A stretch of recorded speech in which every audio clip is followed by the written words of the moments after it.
La Grande Muraille de Chine. Elle est 1000 fois plus longue que tous les monuments construits dans l'histoire. Mais quelles craintes occultes ont poussé les Chinois à construire la Grande Muraille? Une muraille qu'ils ont nommée le plus grand cimetière du monde, car des milliers de personnes ont perdu la vie pendant sa construction. Alors la Grande Muraille de Chine commence au bord du fleuve Jaune et s'étend entre les montagnes vers le nord, traversant Pékin jusqu'au nord de la Chine.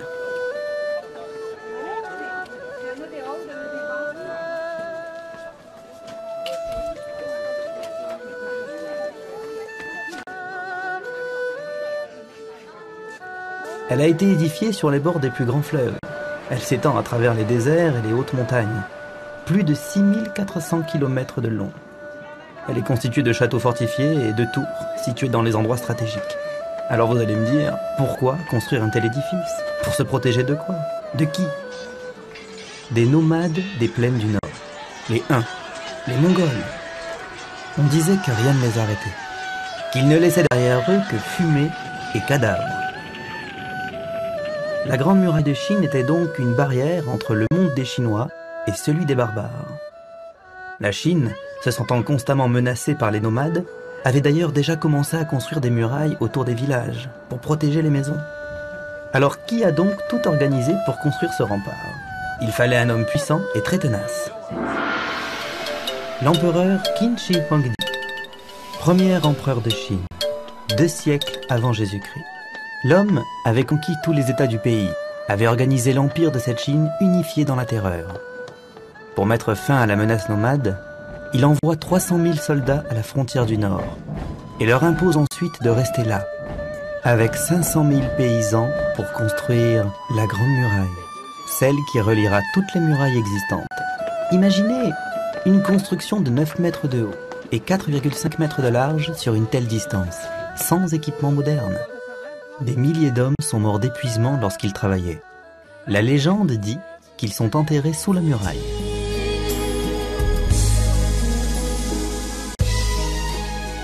Donc, l'autre question est, ce rempart a-t-il su repousser toutes les invasions? Pas toutes. Au XVIIe siècle, par exemple, un chef rebelle chinois a même ouvert la muraille pour sauver sa bien-aimée, laissant ainsi rentrer les barbares par la grande porte. La plus grande réalisation de l'ingénierie mondiale laisse entrer alors pour la première fois les nomades en Chine. Et pas à cause d'une erreur technique, mais pour sauver le sourire d'une belle femme. Des mythes, des figures héroïques et des légendes, cet édifice en est pétri depuis des siècles. Notre époque contemporaine n'est d'ailleurs pas en reste. Vous avez peut-être parfois entendu dire que la Grande Muraille était visible depuis la Lune. C'est oublier que c'est sa longueur qui est impressionnante, pas sa taille. L'affirmation est donc belle, mais inexacte. Alors si cette rumeur persiste, c'est bien que plus que tout, cette Grande Muraille, depuis 2000 ans, prête aussi à rêver.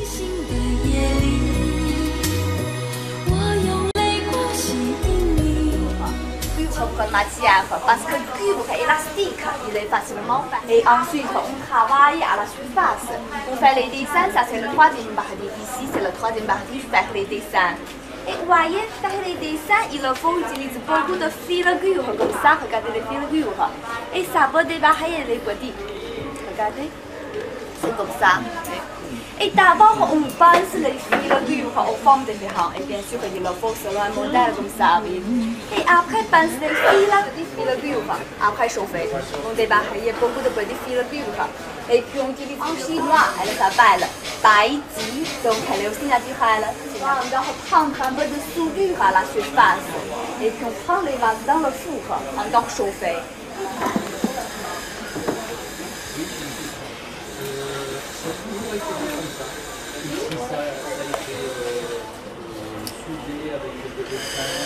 Non, ça c'est le travail. Et là-bas, les autres remplis de couleurs à des morceaux.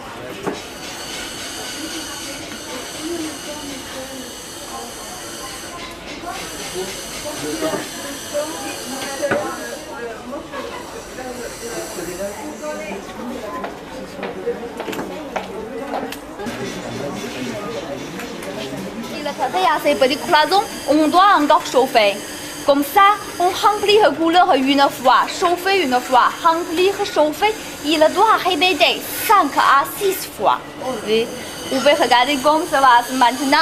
Regardez comme ça va. Voyez ça va. Bon, mesdames et messieurs, ici on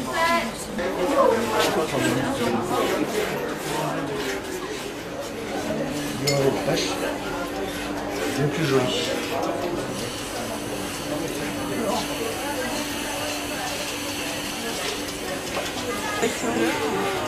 Oui, les couleurs sont plus beaux, ces couleurs.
Et on va voir du coup un chemin central qui est orienté dans le sens de convention qui fixe le tuile.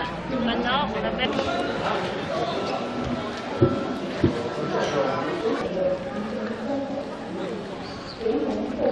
de l'harmonie suprême qui est située dans la cité adaptive. Alors, ce parrain-là...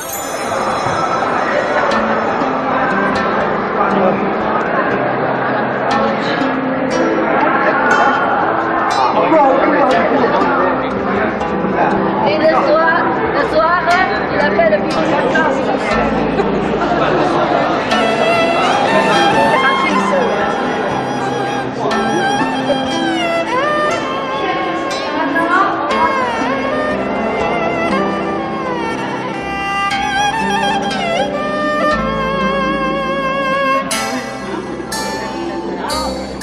On appelle cette petite mort.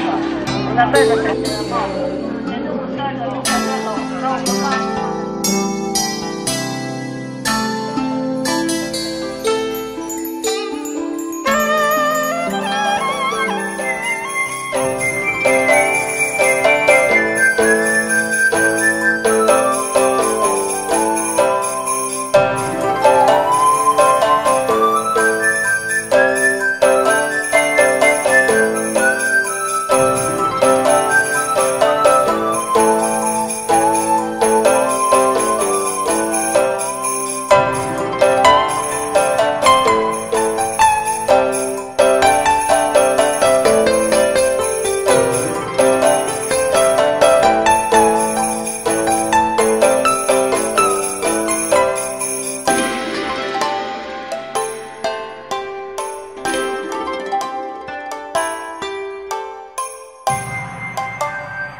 A story that happened here many years ago, about a young boy, and not unlike you, he was left here at the temple all alone by his mother.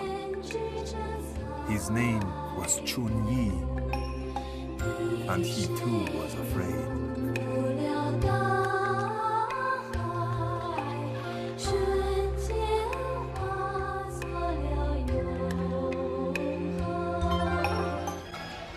In the temple, the monks study the art of Kung Fu for the purpose of self-defense.